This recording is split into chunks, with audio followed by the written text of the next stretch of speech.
There was no signs anything was wrong at all. Everything was fine that night. Same as usual, just hanging out with friends, doing 18-year-old stuff. And it was just as simple as going and talking to somebody where nobody else was located. Just the wrong settings.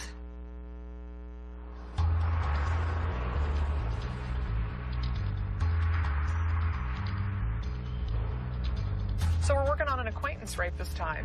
The reality is acquaintance rapes are the most common type of sexual assault that we see.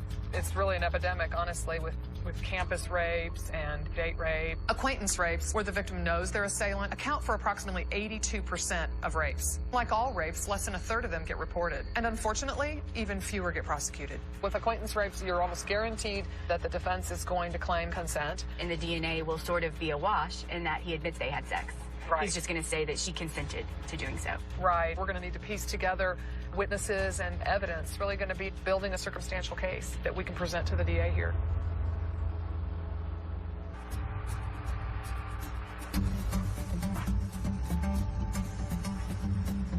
Hi there. Hi. Casey Garrett. Hi, I'm Dan Moriarty. Nice to meet you, Sergeant. Hi, Alicia O'Neill. Hi. Nice to meet you. Nice to meet you. Brian and Bruce are going to be helping you out this week. I'm going to just kind of be around, and I'm going to stay out of the way. So. Okay. Well, it's a real pleasure to meet you. Are you guys ready to get in there and get to work? Yes. Okay. Absolutely. Nice to meet you guys. Good luck. Thank you, Sergeant. Hey, Jesse. Hey, Jesse. Hey, how you How guys are you? doing? Good, good, good. Good to see you again. Good seeing you guys.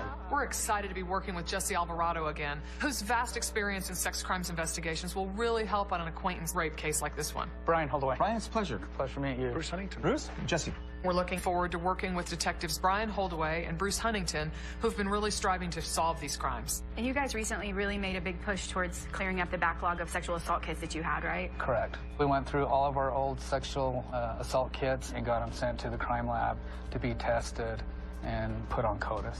We recently assisted the Unified Police Department in testing a number of their kits, and Shay's case really stood out as one we should work on.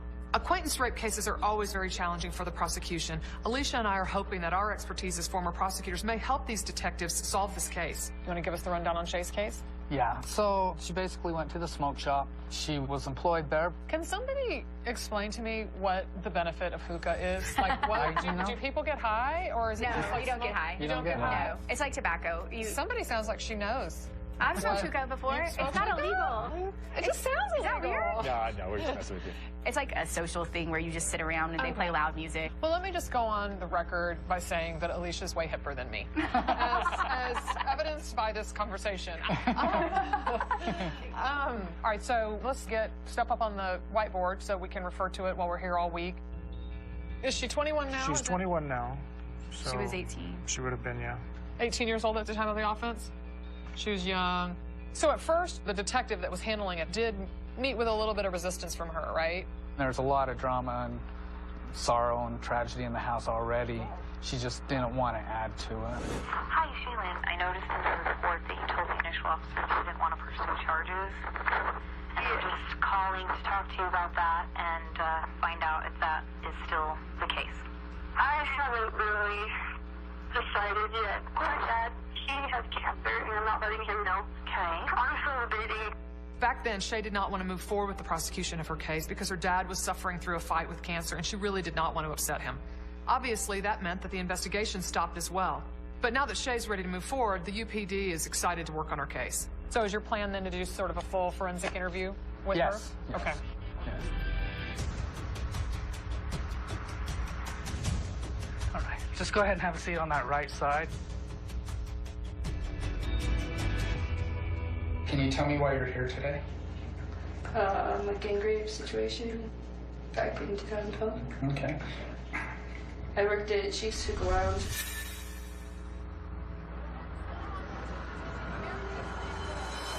So I was there almost every night for a couple hours. My boss, I could never pronounce his name, so we called him Boo. And then we had a mutual friend named Kevin. And one night, I remember I was there with my ex-boyfriend, and I went back to start a hookah, and I looked over and I saw Kevin back in like the room with the door. And I thought he was crying. So I went back there, and he shut the door and pushed me up and was kissing me, and I was pushing him off. I was like, dude, like, my boyfriend's out there, you need to stop, And someone knocked on the door, and it was my boss, Boo, and I was like, oh, good, like, he's gonna help me get out of here. And I, like, reached and grabbed him, and he slid himself in the door and shut the door behind him. And did they say anything, Kevin and... They were laughing. They were laughing? And then Boo pushed my head down, and my head was by Kevin's crotch, and I remember him pulling his pants down, showing my face in his private area. And then Boo pulled my pants down at the same time. He went in vaginally, and then when I fell, Kevin was in the front, and then Boo went in rectally. Okay. Jeez. And I remember banging on the door with his hand, trying to get someone to open it. While it was happening, nothing was going through my head. It's kind of just blank. I realized what was going on when I heard other people. My friend was banging on the door. I started hitting back and yelling for them, and they were yelling to let me out, and then finally it just kind of stopped. And I finally grabbed my pants, pulled them up, and ran out the door. I was freaking out and crying, called my friend Tyson. I was crying to Tyson, and he was trying to calm me down, asked me, who are these guys, who are these guys? And when I got off the phone, he called the police. Define Tyson. Who else was there? Devin. And then who was knocking on the door? My friend Haley. And you don't remember Kevin's last name? Is that right? Okay. And then, Boo? His name's Nawaf. Okay. There we go. Nawaf? N-A-W-A-F, I believe. Okay. Come on in. Hi. Hi. How are you? My name is Casey Garrett. Shay. Nice to meet you, Shay. Nice to meet you. Alicia O'Neill. Good Nice to to meet formally meet you. Yeah, come sit down. You really can't blame Shay for wanting to retreat from this horrible assault and forget that it even happened. So she's very brave in deciding to come forward and bring it into the light. We're here to help Detective hold away, and we appreciate you being here and following through. So how do you feel about all this? I went through a lot in that year, not only just this, but just some family issues and a lot of other stuff that made it a lot harder to be able to talk about, and I had to keep it a secret. And That must have been very hard for you to try to keep this a secret with the medical stuff that was going on with your dad. yeah, that was definitely hard. I never thought that this would get brought up again, but it's kind of like talking about things and kind of getting it out, and it's kind of a relief. These guys are committed to working your case, and we're committed to assisting them in any way we can. Just in your interview, you've given us a lot of work to do. You have. We got a lot of people we want to talk to. All of the evidence in your case that you did such a great job by going to the hospital and submitting to a sexual assault exam, all the evidence that was gathered, we sent it to a lab that's doing the testing very quickly, and we'll be able to get those answers to the detective. We want to get you some answers and some justice. These guys have had a freebie for, 3 years, and that's not right. Yeah.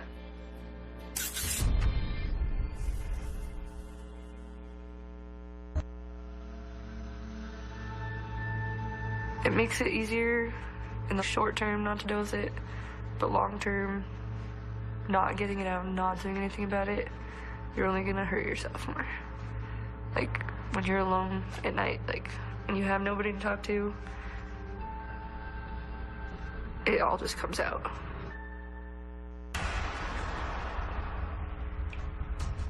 All right, so we have 2 suspects. Suspect number 1 is Kevin. Yes. All right, what do we know about Kevin? He's 2 years older than her. He was the one that was in the room acting as if he was crying. Yeah. Do we have any idea of his whereabouts now? The last address we have for him is in Salt Lake City. Okay. Does he have any criminal history? He doesn't have a criminal history. All right, what about our second suspect, Nawaf? We don't have a last name on him? No. I'll put last name unknown then. We believe he was a possible owner of the bar? According to this report, he was the manager of the business. Possible owner or manager? Yeah. Okay. He came into the room after Kevin? Yes. Nickname, Boo. We know significantly less about Nawaf.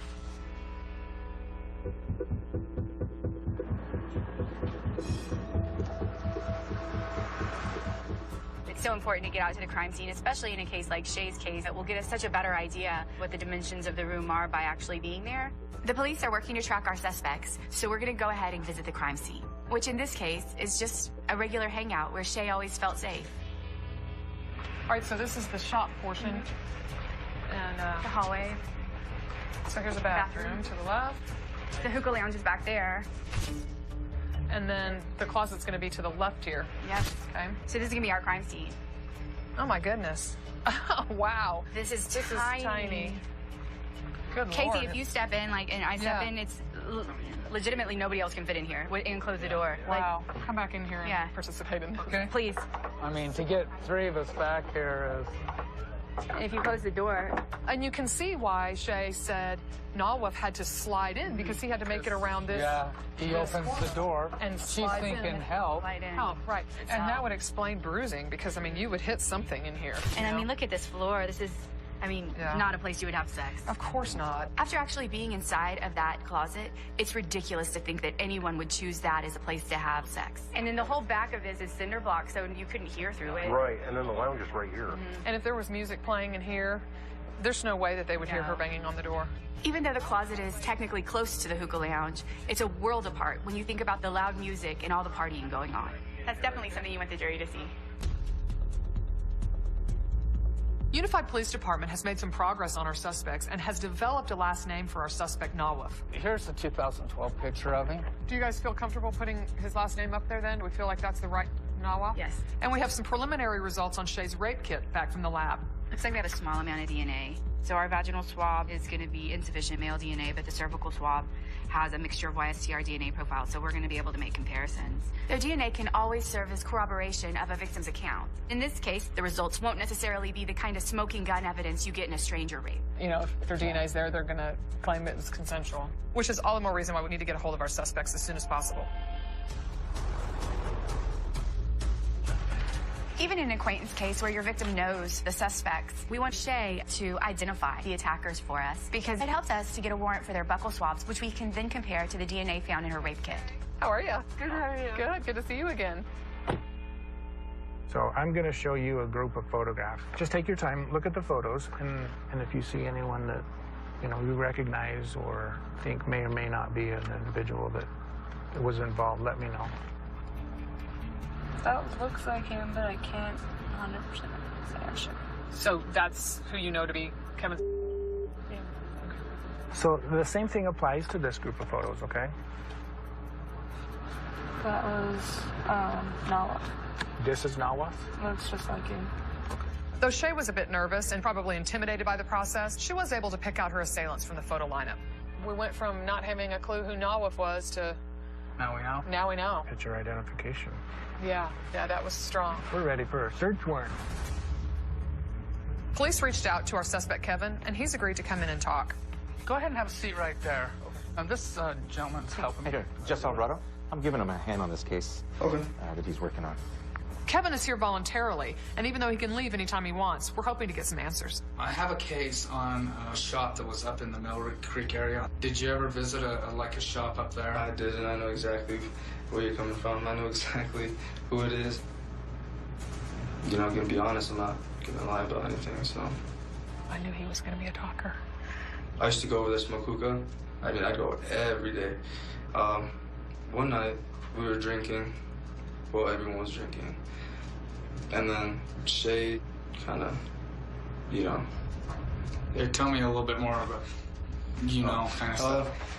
Well, she started, giving me a lap dance, whatever, whatnot. I went out, went to the restroom, came out, and then she grabbed my arm, pulled me into the camera room, pulled down my pants, and proceeded, to suck my...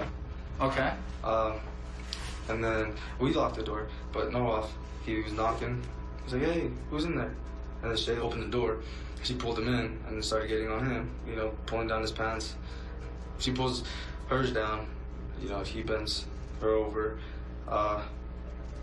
and puts me in front of her and starts, you know, sucking my again. Okay. What was he doing while she was sucking your... Having intercourse. Okay. And then what was the very next thing that happened? He laid her on the ground. Okay. And he was having intercourse, and then she said, I want Kevin now. Okay. So no off was like, okay. He got off, you know, I obviously, you know, had intercourse, and then she started to cry. Did she say why?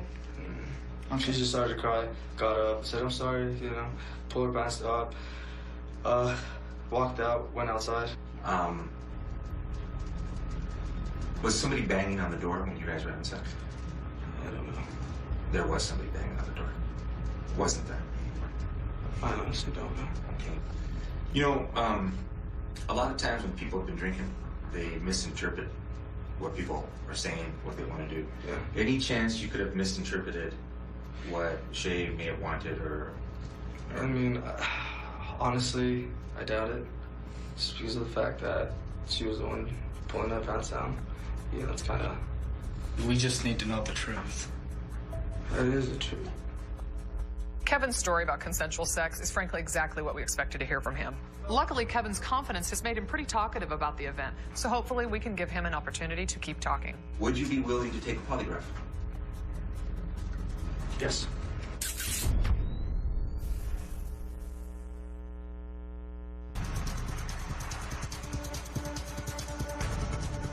I would like to do sort of a list of who we want to talk to so we can stay focused here.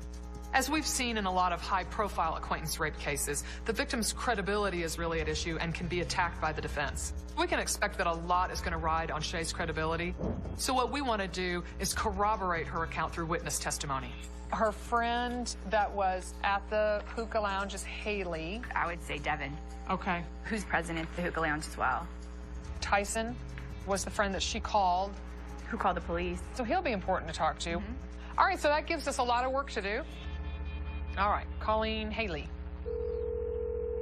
Haley, a close friend of Shay's, was not only at the hookah lounge, she was also banging on the door just inches away from where Shay was being attacked. She's about as close to an eyewitness as we could ever hope for in a case like this, so we're eager to hear what she has to say about that night. Hello?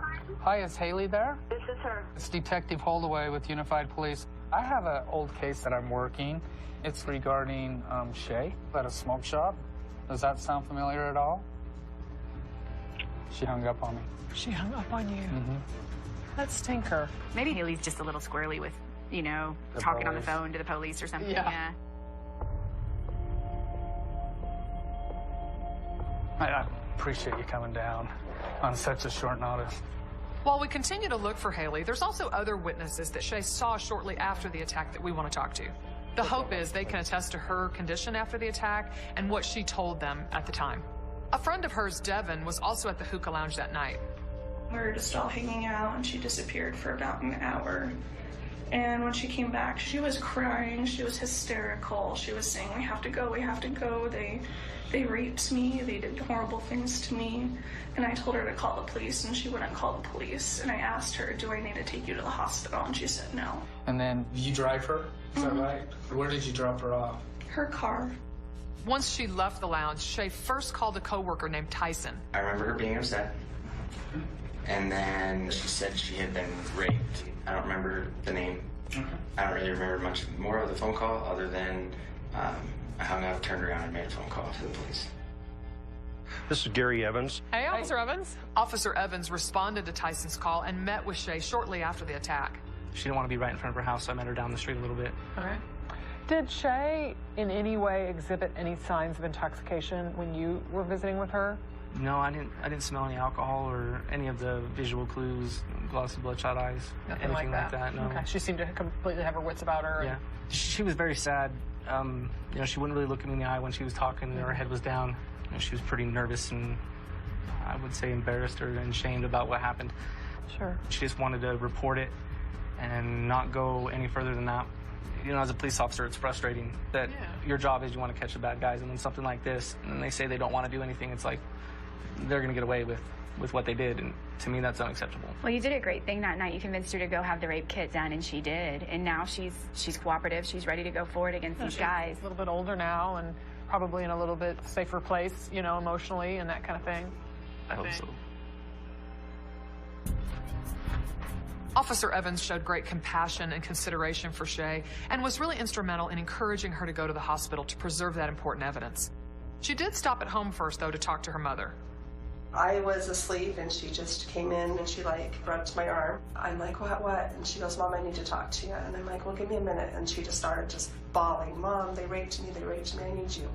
We went downstairs and talked about it and stuff, and I encouraged her to go to the hospital. I wanted to go with her, obviously, but we didn't want her dad my husband to know what was going on. It really is selfless of Shay, who went through this painful event herself, but yet still wanted to protect her terminally ill father. I came from my place, and I drove Shay into the hospital.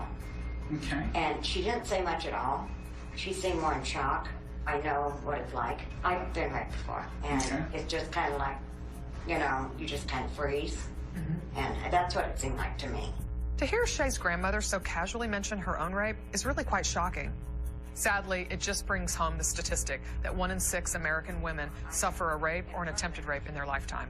It also makes clear why Shay's grandmother would want to get her to the hospital. All right. I hope these guys get thrown into jail because I know how hard it is to prosecute rape. It is. Did you find some stuff on Nawaf? I found 3 vehicles that were registered to him. 2015, So we got a Dodge Dakota and a Dodge Challenger, and they all come back to his address.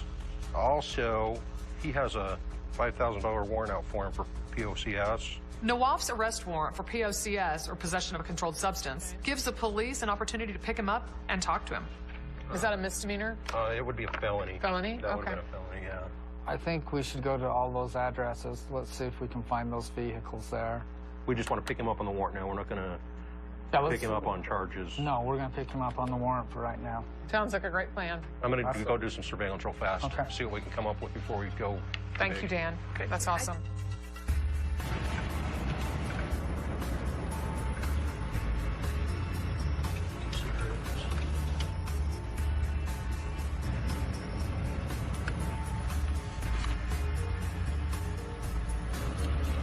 Hey, I've got your guy over here at the smoke shop. At least his car's here. I've confirmed it with a plate. If we can confirm he's in there, you just want him hooked up? Correct. That's awesome. Hi, Sam. Cricket. Hi, Sam. Come here for a second, partner. Let me talk to you for a second. What's your name? Noah. Noah? I need to turn around for a second. Just face the wall just for a second. Okay? Put your hands right back here. Spread your feet apart. You have a Spread your feet warrant out for apart. your arrest. Are you aware of that? Yeah, I know. I talked to my lawyer already. Okay, we'll talk. We'll talk to you, and then we'll talk to him too.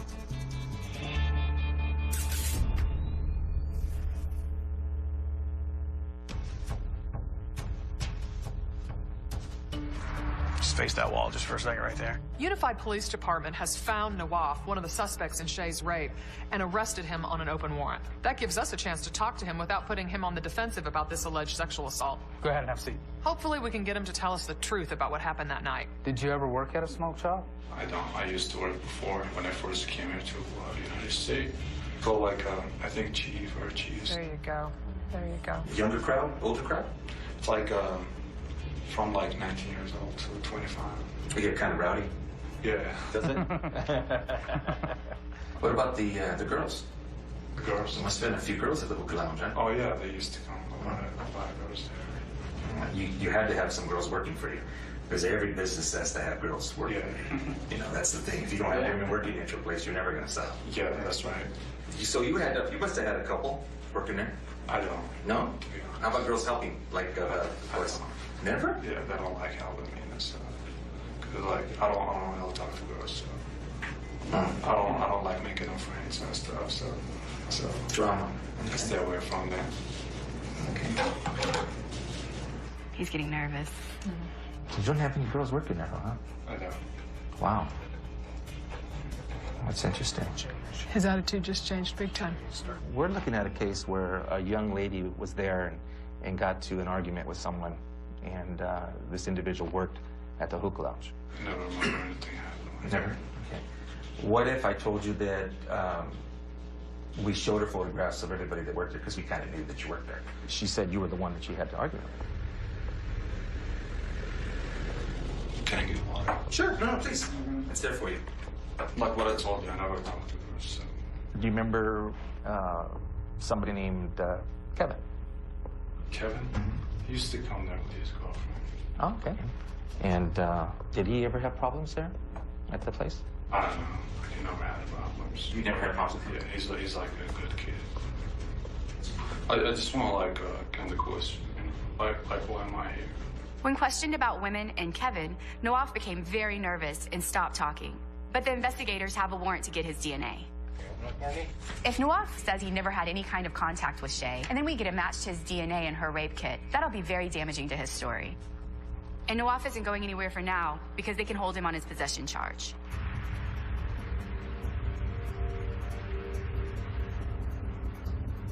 At the tone, please record your message. When you finish recording, you may hang up or press 1 for more options. Hey, Haley, this is Sergeant Moriarty with the Unified Police Department. It's imperative that we talk to you. If you could give me a call back, that'd be greatly appreciated. Thank you. It's very frustrating because we keep trying to find Haley and she's just not there. Since Shay says that Haley was banging on the door that night, she's very important to talk to. So we're trying everything, including calling her Aunt Kelly. Hi, Kelly. This is Sergeant Moriarty with the Unified Police Department in Salt Lake City, Utah. Okay. I am actually trying to track down Haley. She was a witness to an incident, and I've been having a difficult time locating her, and I received information that she might be with you, or you might know where she's at. I do not have any idea where she's at. My brother lives in Massachusetts, so I would guess he would probably be a better person to contact about it. Is that Haley's dad? Is that Haley's dad? That is Haley's dad. His name is Toby. All right, well, maybe I'll give him a call. Hopefully Haley's dad can lead us to Haley because her account could be really important in corroborating Shay's testimony. Hey, Toby, we just could really use her help. It would clear up some things if we could talk to her. Okay. So absolutely. What I can do is just tell her, listen, you need to call home. That'd be awesome. Absolutely. Anything I can do to help. Okay, well, I really appreciate your time, sir. Have a good one. Bye-bye. What a welcome change from being hung up on. Jesse Alvarado, it's a pleasure. Brenda, nice to meet you. Another key aspect of corroboration in a rape case can be the physical evidence. And in Shay's case, the medical reports are going to be very important. So we're going to talk to Brenda, who was the same nurse when Shay went to the hospital that night. I remember this case very well. It was just one that just never sat well with me. Why is that? Because I felt like it was a case that should have it was a hook, line, and sinker. I felt like it was, for me, it was just crystal clear. You know, sometimes there's cases where you understand there's two sides of the story, but this case to me was just, it was black and white.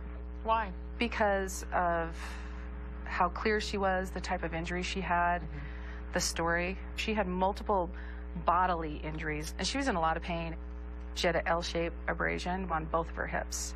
That would be easily given to her by holding her from behind. And she had a laceration between her vaginal opening and her rectum, which is not typically seen. And because there was so much injury around her rectum, I couldn't really count them, so there was greater than 10. That really is significant. You can get injury with both consensual and non-consensual sex, but the type of injuries, where they're located, can be more consistent with consensual or non-consensual sex. The injuries in this case, in your opinion, were they more consistent with non-consensual sex?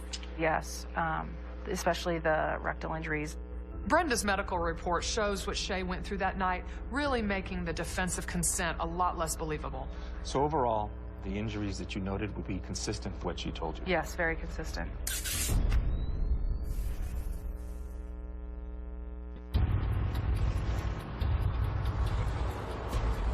As far as acquaintance rape cases go, I feel like this is a strong one because when people know one another, it doesn't tend to be some outrageously forceful situation. It's usually coercive or intimidating and that kind of thing. Right. But her injuries are so inconsistent with consent. Definitely with Devin and the same nurse, you can turn a case like this from he said, she said to he said, they said.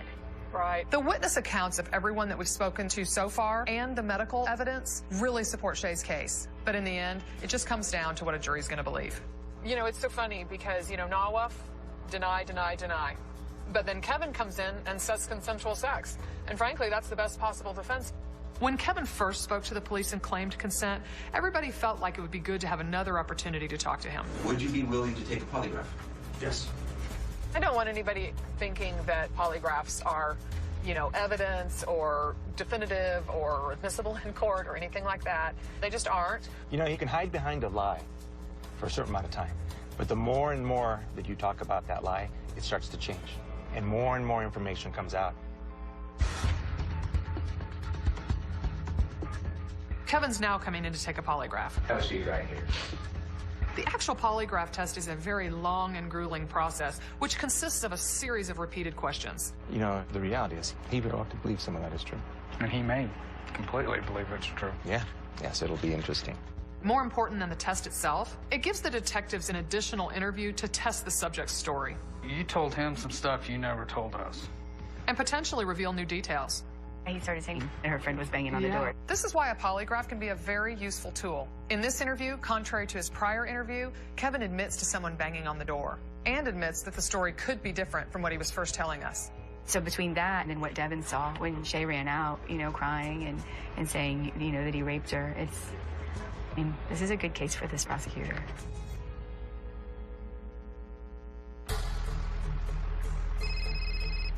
Hello?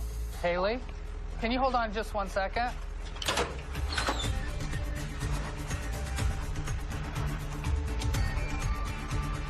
Got Haley on the phone? Oh, wow.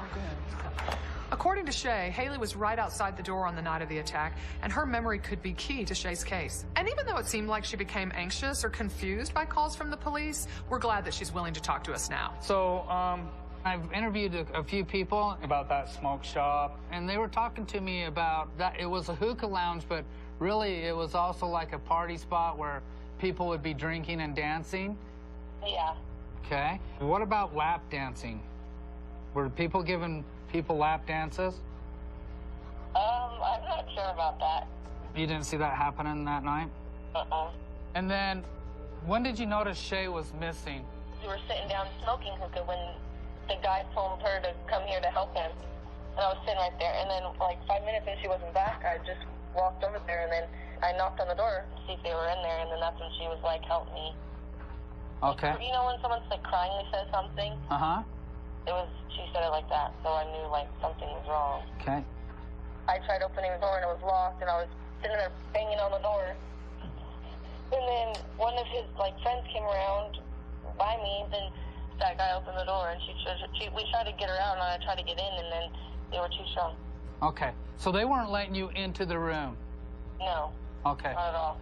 And then how did she get out of the room if they're not letting the door open? They let her out after it all happened. And okay. So Shay comes out. What was her demeanor? Just remember, like, she was bawling her eyes out and told me that she got raped and that they didn't want me to take her out of there or call the cops or something. And did you drive with her? Yeah, we drove in the same car. Right after it happened, then we got in a car and drove down the road a little bit so we weren't, like, out in front of it and stuff. Okay. Now, if you were to see these guys again, would you be able to identify them? Yes, I would. Oh, okay. Hey, I appreciate it. All right. Thanks, Haley. That's awesome. Oh my gosh. Way to go. My gosh. She made us wait. But you know what? The waiting was well worth it. It was worth it. She corroborates really everything Shay says. She corroborates everything Devin says, but I just think it's going to really be kind of the icing on the cake for your prosecutor. She's just going to be a great witness. She verifies all the business about trying to get in and banging on the door. Yeah. Okay, this is like the best whiteboard update ever. Crossing off Haley's name. Oh, we take back everything we said about her hanging up on us. All right, well, this is a good one to cross off. Thank you, Haley.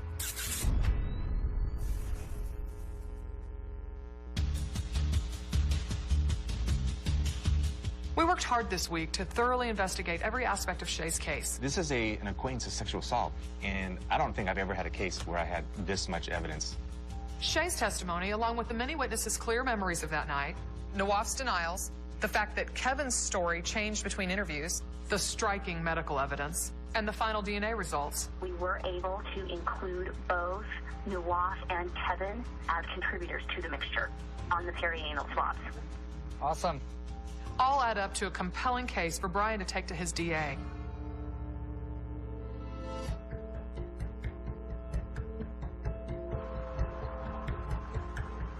We've got some updates to give you. We've had a lot going on since the last time we talked to you. These guys have just been working their tails off, and we've been right there with them, helping them, and just been excited as everything unfolds. We've been compiling a very complete case. We talked to everybody that we believe was there, everybody that we believe had contact with you in the hours following it.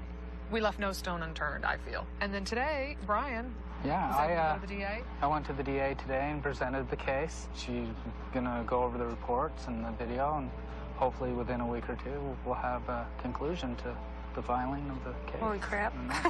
So, yeah, it's that pretty makes it a little more real, doesn't it? Yeah. Yeah. We're so happy with what we've put together. Yes. And you should be so happy and so proud of your participation and coming forward. How do you feel about it all? I don't know, there's like 100 different feelings. Like, I'm like mad, confused, anxious, nervous, happy. Like, just all of it. Like, everything's so different. Tell me what you're anxious about so we can help you address some of that. Court. Sure. Because I have to talk. Right. Sure. I don't like court. Yeah, that's a biggie, and that's going to be difficult. But you know what? You can so totally do that. You know, it's going to be different than this. Court's going to be, what's your name? Mm-hmm. What happened next? You know, where did you go? You know what I mean? You're going to be able to answer all those questions. Yeah. Right?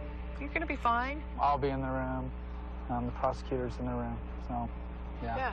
What makes you happy? You said some of this makes you happy. What makes you Finally dealing with it, getting it over with. dealing with it? Yeah. Not having to, like, have those nights where it comes up, you think about it, you're upset because you never did anything, you never dealt with that situation.